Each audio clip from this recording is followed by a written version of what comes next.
food export bans from India to Argentina, risk fueling inflation. It only took 24 hours last month for Prime Minister Narendra Modi's government in India, the world's second-largest producer of wheat, to shelve its plans to feed the world. In April, Modi had said publicly that the world's most populous democracy was ready to fill part of the gap left by Ukraine in global grains markets by increasing its wheat exports, following 5 consecutive record harvests.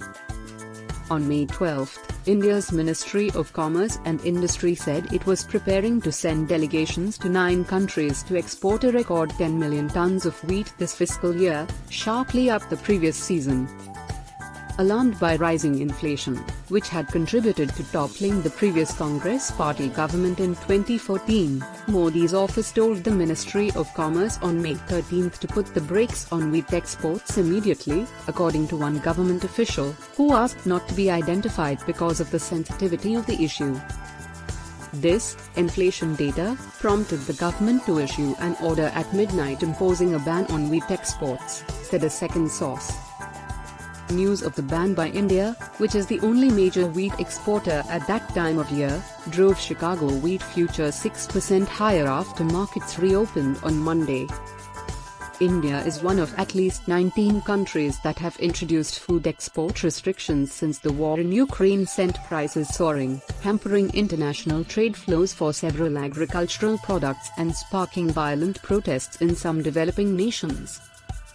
India's Commerce Minister Piyush Goyal told Reuters last month he had been in contact with the WTO and the International Monetary Fund (IMF) to explain that India needed to prioritize its own food security, stabilize domestic prices and protect against hoarding.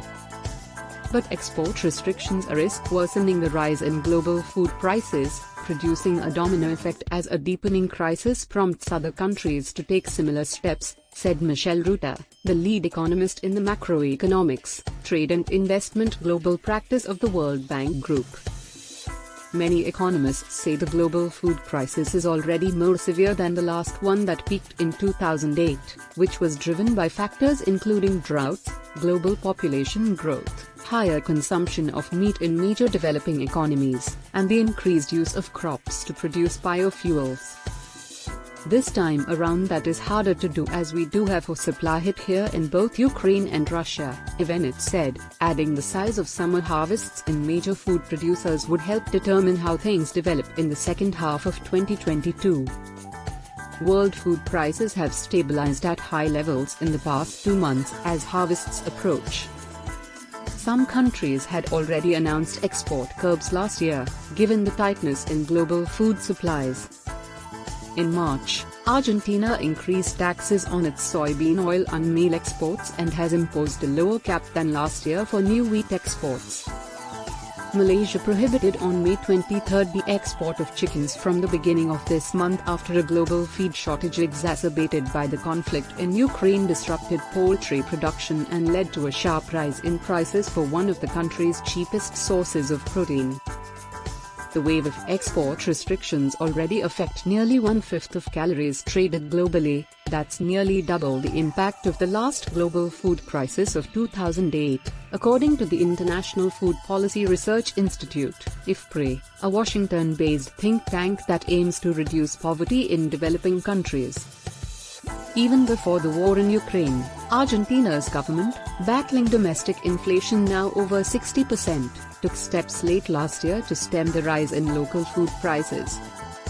Argentina is the world's biggest soybean oil and meal exporter, the second largest global provider of corn and a key wheat exporter. A source in Argentina's agriculture ministry, who asked not to be identified because he was not authorized to speak to the media, said the government's priority was to safeguard foodstuffs needed for domestic consumption.